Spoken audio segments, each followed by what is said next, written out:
Бұл нандарды енді магазиндерден, базарлардан сатып алмаймыз.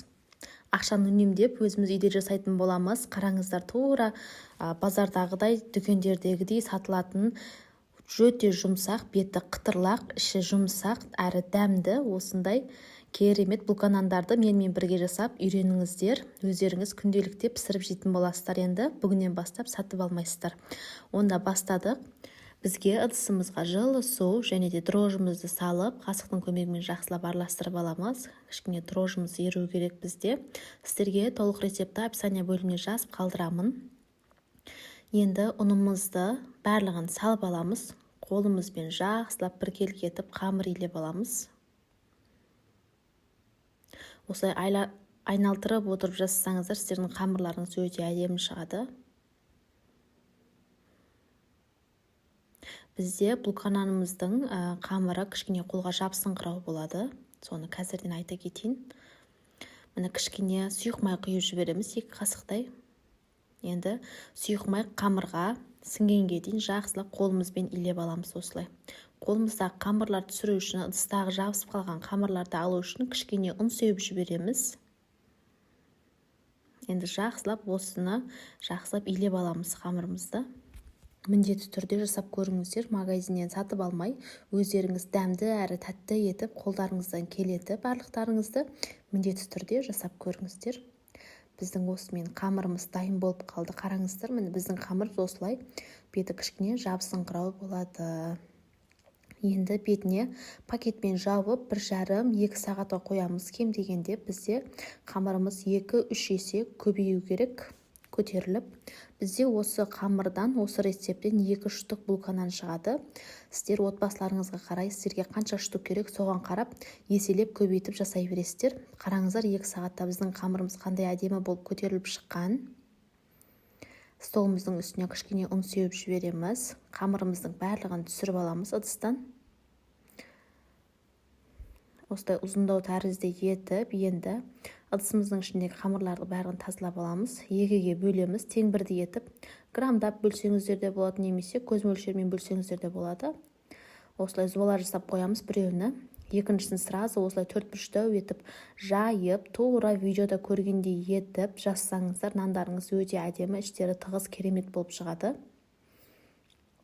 Видеода көргендей етіп, осылай рулет етіп орап аласыздар қамырларыңызды.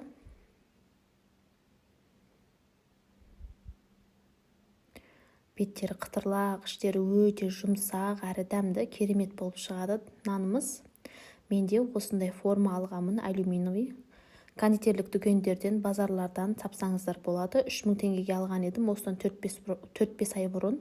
Бір алып қойсаңыздар, зато қанша жылға дейін сіздерге қызмет ететін болады.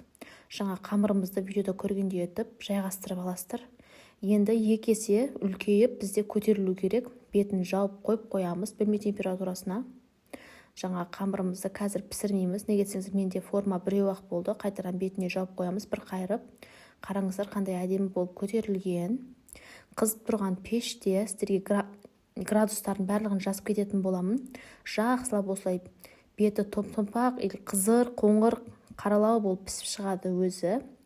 Ол сіздердің пештеріңіздің градусына қарай пісіріп аласыздар әдемілеп. Мына қараңыздар, беті күйіп кеткен сияқты болып шықты. Бірақ өзі ең биік градуста пісірмесеңіздер, нандарыңыз тез пісіп көтерілмей қалады. Сондықтан байқаңыздар, қараңыздар, біздің нанымыз өте керемет болып шыққан. Қараңыздар, беттері қытырлақ, кесілген кездері көрініп тұр. Іштері полный піскен, өте дәмді. Ыстық кезінде қаймақпен, немесе жаңа бетіне сыр қойып, сармай жағып жесеңіздер өте керемет болады. Көрдіңіздер ме, қандай жұмсақ, әдемі болып шыққан. Міндетті түрде жасап көріңіздер.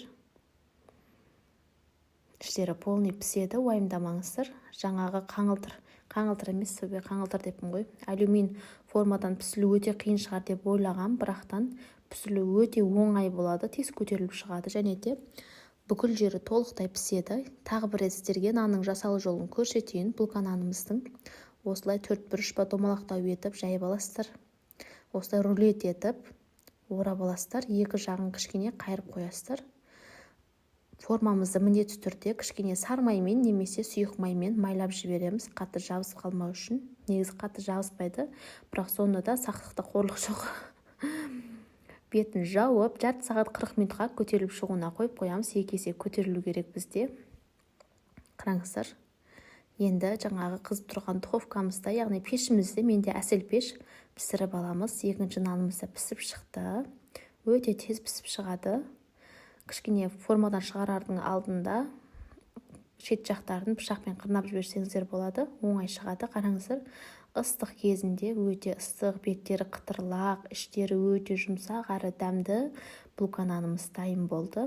Міндетті түрде жасап көріңіздер, сіздерге кеңес беремін. Менің бірінші рет жасағанның өзіне осындай керемет болып шықты.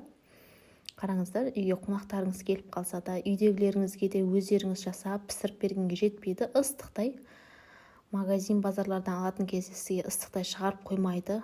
Бір-екі күндік нанды сатып алып жібереміз керек болса. Амал жоқ, сондықтан өздеріңіз үйде жасап жеп көрулеріңізді кеңес беремін. Сіздермен бірге болған Зұлхымар. Міндетті түрде жасап көріңіздер. Парақшамда көптеген рецептілер бар. Нанның, лепешкалардың және де табиғи аштықын жасалу жолдары, табиғи аштықымен жасалынған нандардың рецептері де өте көп. Бұл жолы сіздерге дрожжмен жасап көрсетіп жатырмын. Міндетті түрде жасап көріңіздер. Парақшамда тағы да көп деген сіздерге керекті, пайдалы рецептер бар. Салаттар, торттар, пирожнилар және де сусындардың, булочкалардың, пирогтардың бүкіл рецептерді таба аласыздар. Парақшама тіркеліп, лайк басып, қоңырауша батырмасын басып қойды ұмытпаңыздар. Келесі видеоға шыққан кезде сіздерге уведомление болып, SMS болып келеді. Зұлхымардың асханасы осындай керемет дәмді рецепт шығарды деп, сол кезде кіріп көріп, мені лайк басып қолдап кетесіздер деген үміттемін. Парақшамнан алыстамаңыздар. Баршаңызға рахмет, сау болыңыздар. Осы булка нанды міндетті түрде жасап көрулеріңізді кеңес беремін. Жаңағы айтып өткенімдей, өздеріңіздің отбасыларыңызға қарай 2-3 есе етіп, көбейтіп, осы қамырды көбейтіп жасасаңыздар болады. Міндетті түрде жасап көріңіздер.